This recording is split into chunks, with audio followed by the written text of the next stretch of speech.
আমাদের যে ইশতেহার, এই ইশতেহার হবে ইনশাআল্লাহ জনবান্ধব, ব্যবসা বান্ধব, শান্তি বান্ধব, শৃঙ্খলা বান্ধব। শিল্প মালিক যারা হবেন তাদেরকে আমরা সমাজের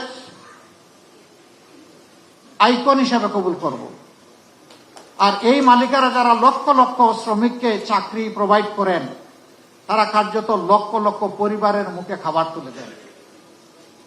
আমরা সেই শিল্পগুলোকে শিশুর মতো তুলে তুলে লালন করব ইনশাআল্লাহ। শিশুকে যদি আমরা আজকে ভালোভাবে পরিচর্যা করি, এই শিশু বড় হয়ে তখন আমাকে পরিচর্যা করবে।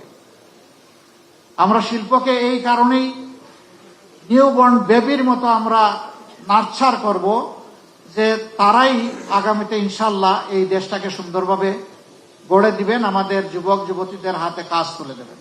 যুব সমাজের প্রত্যাশাকে, আকাঙ্ক্ষাকে ধারণ করেই আমরা আমাদের ইশতেহার রচনা করেছি। ইশতেহার রচনা করেছি মায়ের জাতিকে সম্মান দেওয়ার জন্য। ইশতেহার রচনা করেছি শিশুদেরকে নিরাপদ আবাসভূমি তৈরি করে দেওয়ার জন্য, তার মেধা বিকাশের উপযুক্ত পরিবেশ নিশ্চিত করার জন্য। আমরা তৈরি করেছি সুস্থ জাতি গঠনের জন্য শারীরিক সুস্থতার প্রয়োজনে যা দরকার সেই সমস্ত সার্ভিস নিশ্চিত করার জন্য। আমরা যে কৃষকরা আমাদের মুখে খাবার তুলে দেন, সেই কৃষকদের জীবনে আমরা বিপ্লব আনতে চাই। আমরা চাই না পুরানা দাসের সেই কৃষিতে তারা পড়ে থেকে অতি অল্প পুঁজি নিয়ে হামাগুড়ি খাবেন। বরঞ্চ বিশ্বের অনেক দেশ আমাদের বহু পরে স্বাধীনতা লাভ করার পরে কৃষিতে তারা বিপ্লব সাধন করেছে। একসময় তাদের দেশ ছিল আমাদের মতো ইম্পোর্ট ডিপেন্ডেন্ট, এখন তারা হয়ে গেছে এক্সপোর্ট ওরিয়েন্টেড।